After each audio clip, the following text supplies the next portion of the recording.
Hello. कैसे हैं आप सब? आशा करती हूँ आप लोग अच्छे होंगे।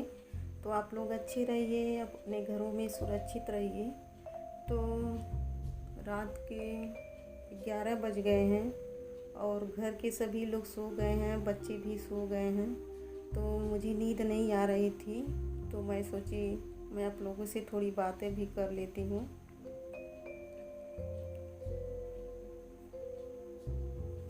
और वैसे तो गांव में सभी लोग सब मतलब 9 बजे के अंदर ही सो जाते हैं, 9 साढ़े 9 बजे तक। मैं भी सो जाती हूँ, लेकिन मुझे नींद ही नहीं आ रही थी। और 2-3 दिन से मेरे साथ ऐसा हो रहा है, क्योंकि मेरे रिलेशन में बहुत बड़ा हादसा हो गया है। पहले एक पिता की डेथ हो गई कोरोना से, और उसके एक हफ्ते के अंदर ही उनके बेटे की डेथ हो गई, जिनका भी बहुत छोटा एक बच्चा है, 2-3 महीने का।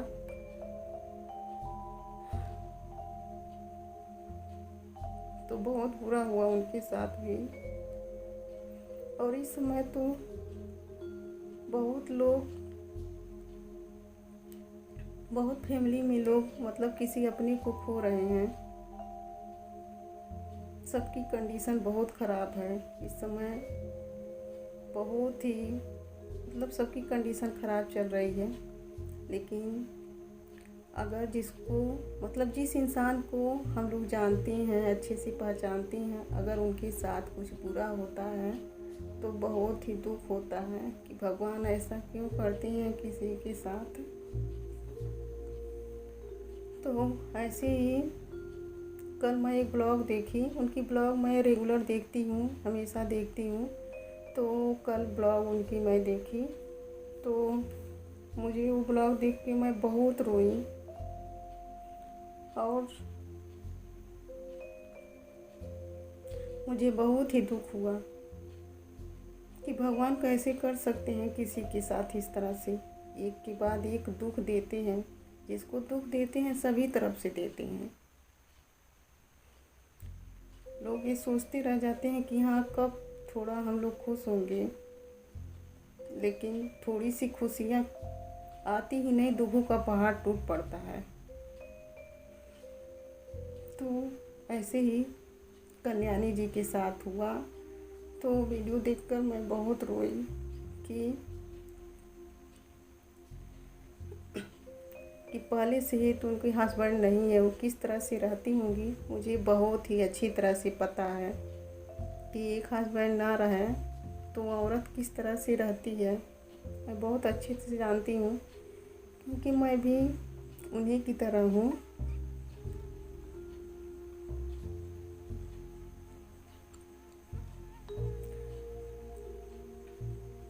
लेकिन जब किसी परिवार में एक बेटे, जवान बेटे की मौत हो जाती है तो परिवार बिखर जाता है, टूट जाता है उसका पूरा परिवार।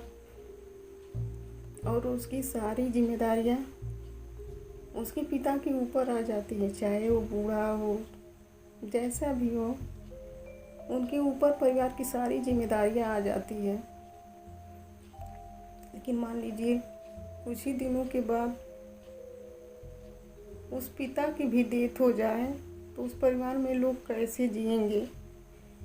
कितना दुख होता होगा ऐसे परिवार में। मान लीजिए कोई ना रह जाए देखने वाला उस परिवार को, तो बहुत बुरा हुआ कल्याणी जी के साथ।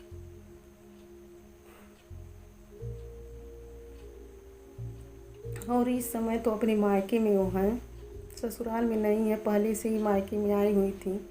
तो अब अंतिम समय भी वो अपने पापा जी के साथ नहीं थी।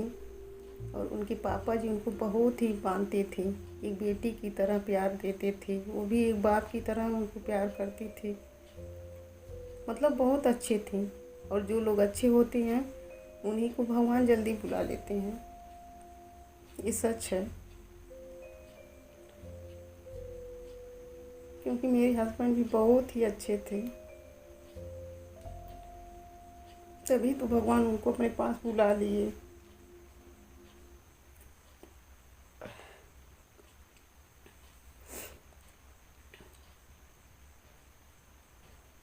और बहुत से लोग उनके बारे में गलत भी बोल रहे हैं।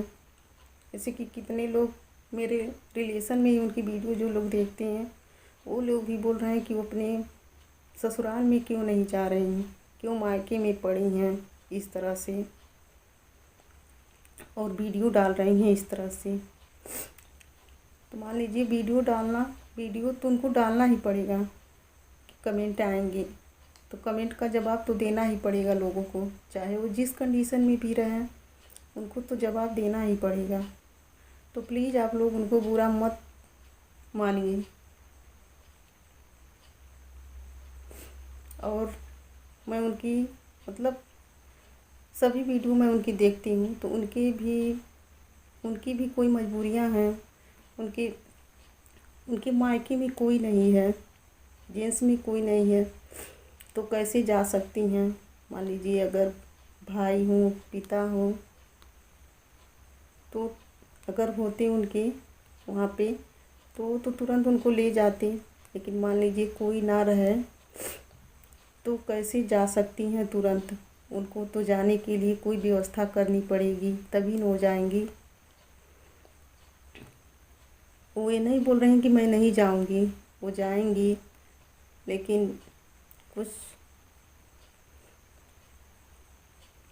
कुछ वक्त तो लगेगा ही।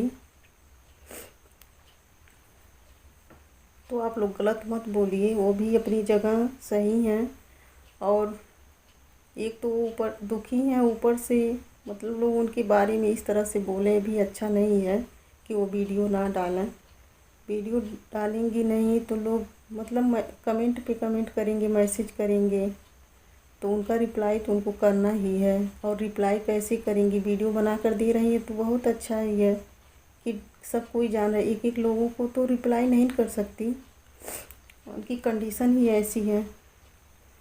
और उनके मायके में सिर्फ मतलब वही माँ बेटी हैं, तो अपनी माँ को संभालने के लिए भी कोई तो चाहिए उनकी माँ को।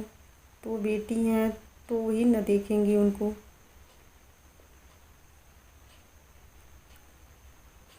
क्यों करते हैं भगवान इस तरह से किसी के साथ ऐसा। और इस समय तो बहुत बुरा कर रहे हैं, पता नहीं ये सिलसिला कब ख़त्म होगा।